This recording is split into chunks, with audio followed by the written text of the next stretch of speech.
siapa kau? Diam. Seorang penjual motor bodong disergap polisi saat sedang menunggu calon pembelinya di Jalan Kimaja, bawah jembatan layang Waihalim, Bandar Lampung, Rabu malam. Meski awalnya sempat berusaha melawan, namun tersangka bisa dilumpuhkan. Sama siapa lo? Hah? Pegang. Oh, kau dari mana? Tersangka bernama Okta Ilhami, warga Teluk Pandan, Kabupaten Pesawaran. Motor bodong yang akan dijual tersangka disita.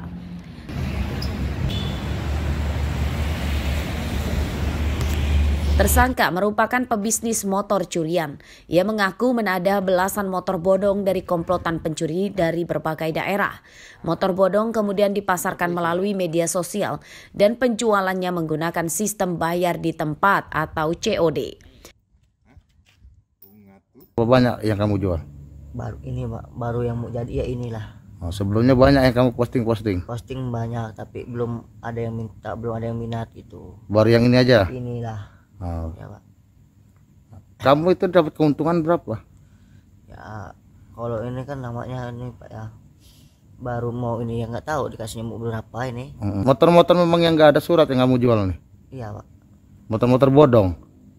Iya Pak. Ya kamu tahu-tahu itu rata-rata motor apa? Matic apa motor gede apa gimana? Beat Pak. Beat rata-rata? Iya Pak. Penyidikan kasus ini masih akan dikembangkan polisi untuk memburu para pencuri motor dari jaringan tersangka Okta Ilhami. Atas perbuatannya, tersangka terancam hukuman 7 tahun penjara. Robi Laste melaporkan dari Bandar Lampung.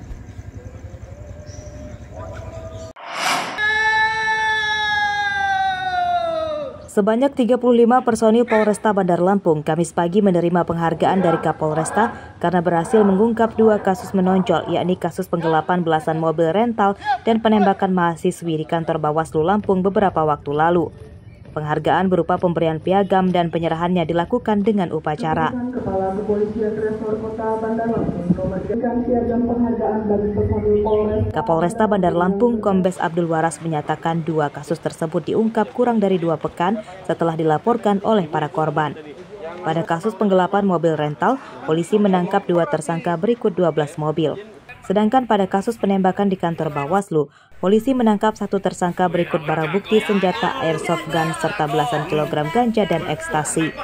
Tersangka penembakan rupanya juga seorang bandar narkoba.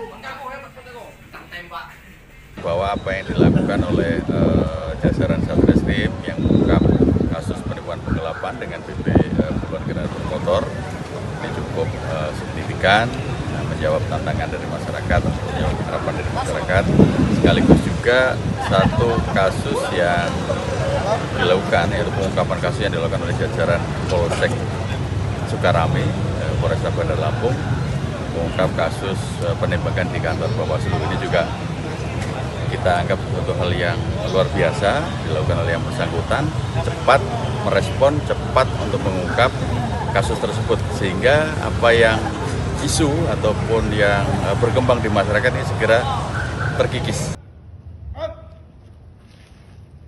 Para tersangka pada 2 kasus tersebut kini sedang menjalani penyidikan dan akan segera dilimpahkan ke kejaksaan. Kapolresta Bandar Lampung menginstruksikan anak buahnya supaya menjadi polisi sebenarnya yang melayani dan melindungi masyarakat dari segala bentuk kejahatan. Robi Laste melaporkan dari Bandar Lampung. Jika kita bisa menjawab.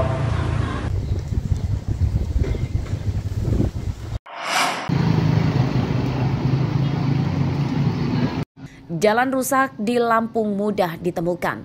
Di antaranya di sepanjang Jalan Ikan Pari, Kelurahan Teluk Betung, Kecamatan Teluk Betung Selatan, Bandar Lampung. Di sepanjang jalan banyak yang berlubang dan dalam yang dapat membahayakan keselamatan warga, khususnya pengendara motor. Jalan rusak dikeluhkan warga dan pengendara. Menurut mereka, kerusakan jalan sudah terjadi sejak lama, namun belum kunjung diperbaiki oleh Pemkot Bandar Lampung. Padahal setiap hari jalan ini ramai dilewati kendaraan warga lokal dan luar daerah karena jadi penghubung ke pasar, dermaga nelayan, dan tempat pelelangan ikan. Kadang juga ini bolongnya parah benar, udah mulai lebar gini bolongnya. Terkait jalan ini kerusakan sudah berapa lama sih Pak? Udah lama sekali Mbak, udah Ada bang, 4 tahunan mah ada. Sebelumnya udah benerin. Sebelumnya belum pernah ada perbaikan ya Pak? Belum, tapi udah lama juga belum diberesin lagi, udah bolong kayak gini. Sering tidak Pak terjadi ada yang pengendara yang jatuh gitu? Ada, kalau setiap hujan pasti ada kan lubang ketutup. Nggak pernah tahu banyak yang jatuh masuk lubang. Ya, seperti apa nih Pak harapan kita terhadap pemerintah Pak? Ya, harapannya sih kalau bisa tolonglah dibagusin jalan ini. Diperbaiki lagi, karena untuk kenyamanan masyarakat juga. Gitu aja. Oke, nah selama kita di sini sering nggak sih terjadi ada yang jatuh atau kecelakaan Kak? Mungkin beberapa ya, kalau saya tahu ya, seperti itu. Untuk harapannya untuk pemimpin ke depannya lebih baru, ya pembangunan infrastruktur dan lain-lainnya lebih dikembangkan lagi.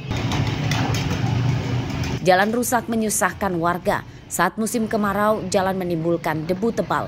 Sedangkan saat hujan, jalan jadi becek dan terlihat kumuh. Pemkot Bandar Lampung didesak segera memperbaiki jalan sebelum ada jatuh korban jiwa. Jeffrey Arifin melaporkan dari Bandar Lampung.